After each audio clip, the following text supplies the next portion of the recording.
चूरू जिले के बकाया चल रहे फसल बीमा क्लेम को लेकर आज अखिल भारतीय किसान सभा का प्रतिनिधिमंडल राजस्थान सरकार के कृषि आयुक्त कानाराम से जयपुर में मिला।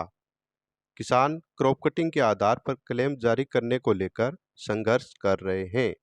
कृषि आयुक्त के साथ वार्ता लगभग 2 घंटे चली। प्रतिनिधिमंडल में प्रदेश महामंत्री छगनलाल चौधरी, राज्य कमेटी के सदस्य निर्मल कुमार प्रजापत, जिला अध्यक्ष इंद्राज सिंह, जिला मंत्री उमराव सिंह, जिला संयुक्त मंत्री सुनील पूनिया, हरिशंकर मांडिया हमारे और जनप्रतिनिधि प्रमोद इस सिंह उपस्थित रहे। बात से अब तो कम से कम बिल्कुल नहीं बच सकते कि हम बीमे के बारे में जानते नहीं।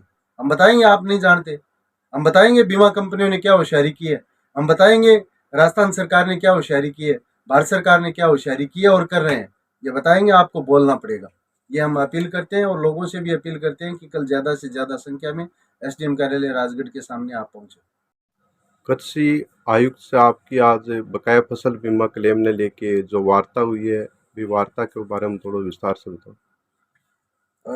आज राजस्थान सरकार के कमिश्नर कानाराम जी के साथ अखिल भारतीय किसान सभा के डेलीगेशन की मीटिंग हुई।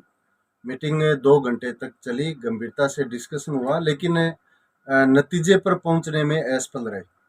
अभी सरकार की मंशा खरीफ 2021 के फसल बीमा को लेकर के इन्होंने बीमा कंपनी के आपत्ति के ऊपर 5 तहसीलों के 181 पटवार हल्कों की क्रॉप कटिंग रिपोर्ट को खारिज करते हुए सैटेलाइट से क्लेम देने का कैलकुलेशन कर तो लिया, लेकिन अब राजस्थान सरकार भारत सरकार के ऊपर आरोप लगा करके अपनी जिम्मेदारी से मुक्त होना चाहती है, और भारत सरकार है वो राजस्थान सरकार पर आरोप लगा करके जिम्मेदारी से मुक्त होना चाहते हैं। हमने आज उनको ये समझाया है कि उन्होंने जो 181 पटवार हल्कों की आपत्ति की है वो बिंदुवार हमने ये 2 पेज का पूरा बना के लेके गए थे। उन्होंने कब कब आपत्ति की वो क्रॉप कटिंग एक्सपेरिमेंट के कितने दिन के अंदर करनी चाहिए थी और कितने दिन बाद उन्होंने किए, इन सारी चीज़ों के ऊपर डिस्कशन हुआ है, अभी नतीजे तक पहुँचे नहीं हैं।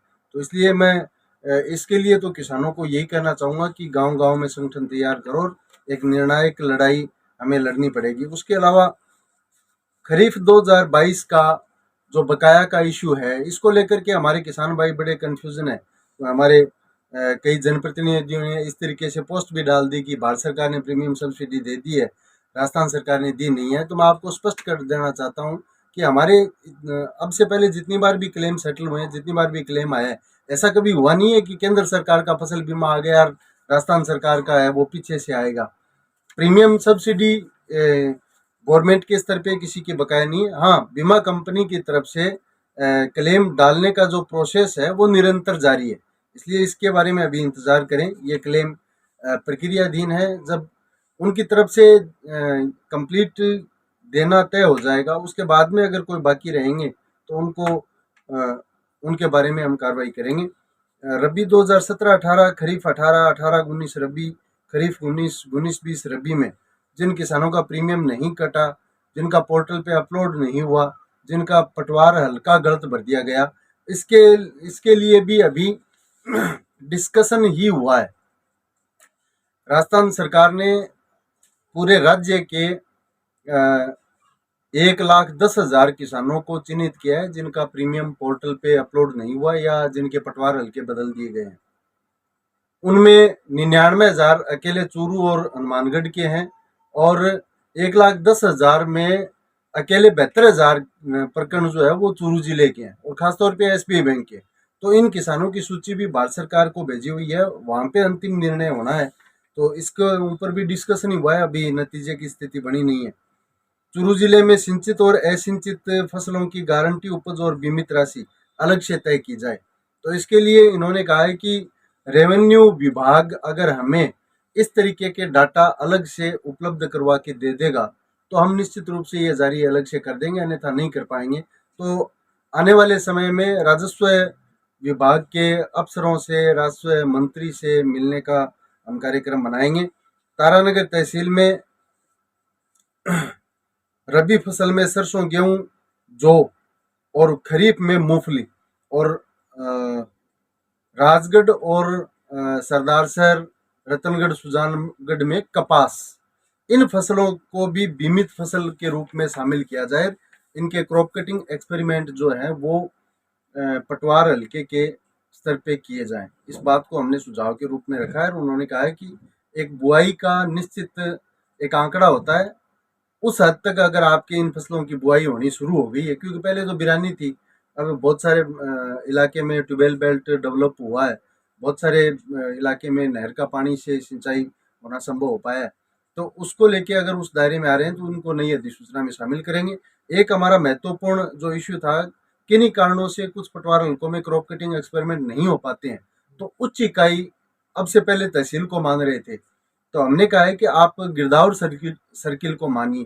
तो उनकी तरफ से ये आया डिस्कशन में कि गिरदावर सर्किल पे हम इस तरीके से करेंगे तो क्रॉप कटिंग एक्सपेरिमेंट बहुत बढ़ जाएंगे। हमने कहा कि आपको इसके लिए अलग से करने की जरूरत नहीं है, एक गिरदावर सर्किल में 4 पटवार हल्के होते हैं, एक में नहीं होता है तो बाकी 3 का जो एवरेज है उसी को उस पटवार हल्के का मान लिया जाए। तो इसके ऊपर कुल मिला के सहमति उनकी बनी है।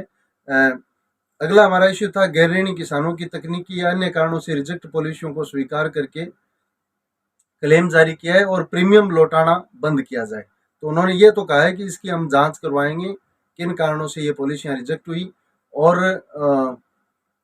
प्रीमियम नहीं लौटाएं जांच होने से पहले, इसके लिए हम उन कंपनी को पाबंद करेंगे। तो इसके ऊपर ये सहमति बनी है।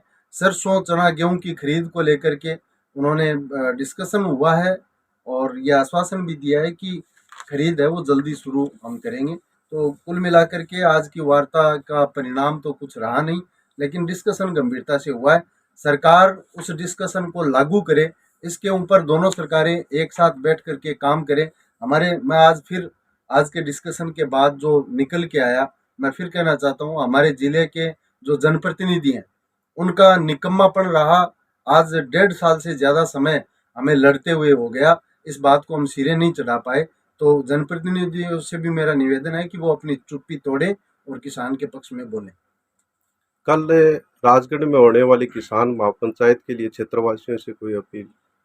राजगढ़ में होने वाली किसान महापंचायत से क्षेत्रवासियों से, जिलेवासियों से मैं निवेदन करना चाहूँगा कि आप वहाँ पहुँचे। ये सारी बात जो डिस्कशन आज हुए हैं वो गंभीरता से हम लोगों के बीच में रखेंगे, हम लोगों से कुछ भी छुपा के नहीं रखेंगे।